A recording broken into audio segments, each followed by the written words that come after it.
He lists 5 players that may have some interest to other teams when we get to the trade deadline next week. The first player on the list, cornerback Jaylen Johnson, who's in a contract year. We saw after the 2 interceptions last weekend against the Raiders, the show me the money to the cameras after the pick 6, and then also after that second interception in that contest. Jaylen Johnson, could that be a player that's moved by next week, Tuesday, the trade deadline in the NFL, 3 p.m.? I don't think so.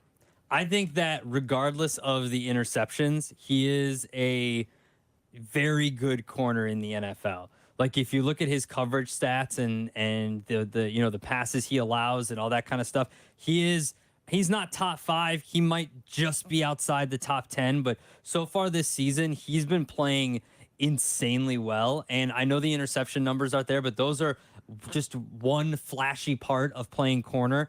I don't think you need a ton of interceptions to be a quality corner in the NFL. If teams are avoiding throwing your direction, and if you're having pass breakups and not allowing passes over there, then you're doing your job. You don't need to generate turnovers to be a top corner in the NFL. I'm hoping that, and I was before the season started, hoping that he's someone that they look to extend. I don't think you should be letting good players walk out the door just because you only have 2 wins and just trading for draft picks. You have a quality corner. Just pay him and sign him. He's not demanding that I know of a huge top, he doesn't want to be the highest paid corner in the NFL that I've heard. So I would say if you can re-sign him for a reasonable deal, re-sign him. I don't like this idea of constantly letting good football players go. Yeah. Last year at this time, who were they moving? It was Roquan Smith. Mm-hmm. Roquan Smith's having a great year for the Ravens. I get it. They didn't want to pay him. They also got 2 linebackers for essentially the price of Roquan, and then also the draft picks they got back from Baltimore. But Roquan's a really good player. I think Jaylen Johnson's a really good player. I wouldn't make a habit of constantly trading away players who are good. They need more good players, right? So that's where I think keep them in the mix for long term. I think the secondary is finally playing well. I think that's someone you can keep within the team. And by next week, I think Jaylen Johnson's still with the Bears. The second name on the list from Brad Biggs would be wide receiver Darnell Mooney. What do you think about Mooney? I think he would appeal to some teams. He's not having a great season to this point this year, but he also really hasn't been targeted a whole lot. Mm-hmm. Maybe someone else sees some value in him, and you could get something for Darnell Mooney. I think if you have to have a plan with Darnell Mooney, right?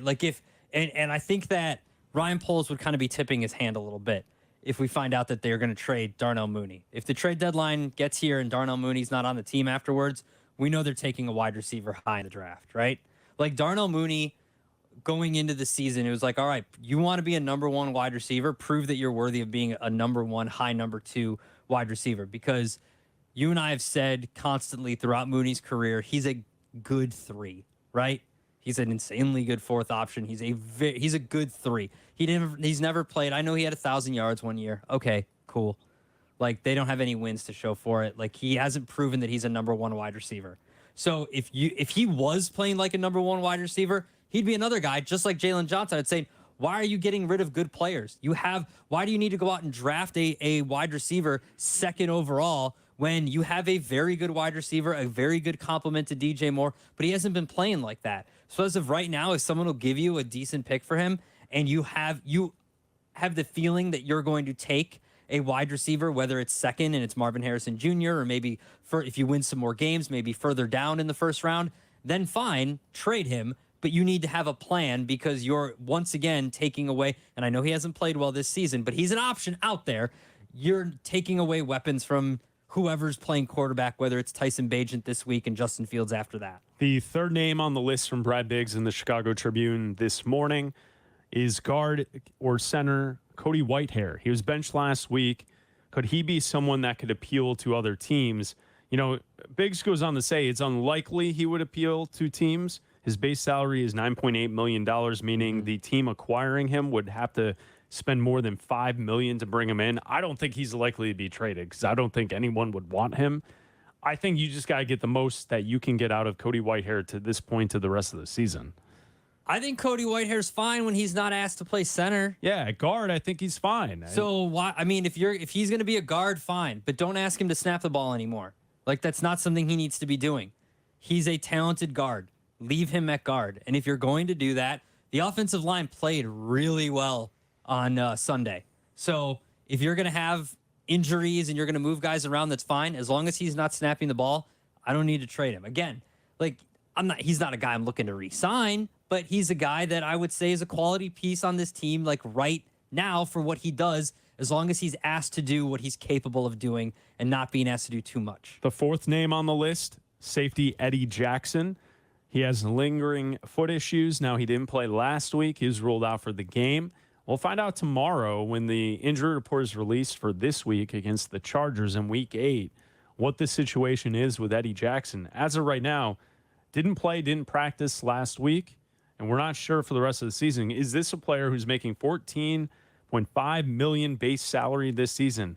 Will anyone take on that contract? Is anyone interested in Eddie Jackson, who has a lingering foot issue at the moment? I think, unfortunately, because of the injury, you're not going to get much for him. Like, you might get a conditional pick.